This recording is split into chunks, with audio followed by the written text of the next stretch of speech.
Turn your kitchen into a K-drama moment with cheesy pulls, dramatic bites, and main character energy. Which K-drama pairs well with this cheesy tteokbokki? Let me know in the comments.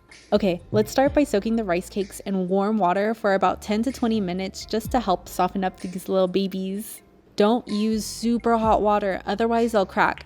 And cracked out rice cakes is not what we're going for. Okay, so while the rice cakes are at the spa, let's talk sauce. For gochujang, I'm using the spicy version because I need a little spice in my life, but you can also use the mild version if your life is spicy enough. Add garlic, soy sauce, Korean chili flakes, which are mild, brown sugar, honey, and sesame oil. As always, the ingredient amounts are in the blog post and I'll drop that in the description below. Don't worry, I got you. Mix up that sauce well until it's thick and beautiful.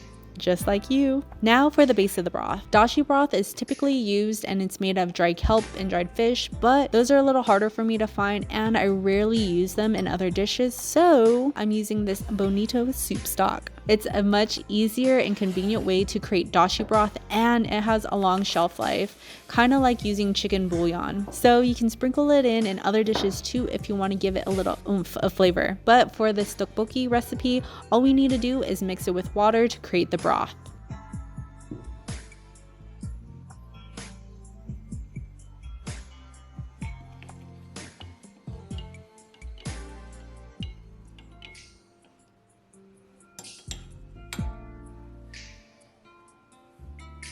Add it to a large pan and mix it with the gochujang sauce and then bring it to a boil. Add in the drained rice cakes and simmer on medium heat for 10 to 15 minutes or until they're chewy and tender. Remember to stir them frequently so they don't get stuck to the bottom of the pan.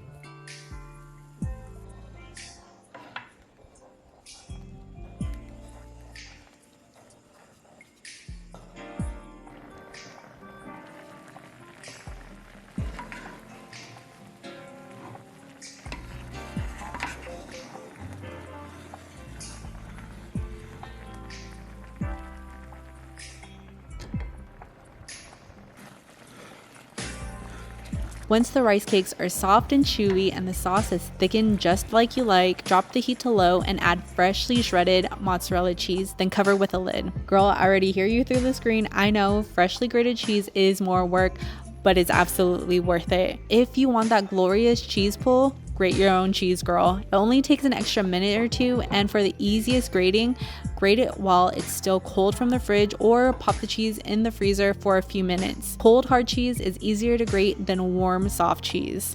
If you're feeling fancy, top it with green onions. Look at this cheese pull.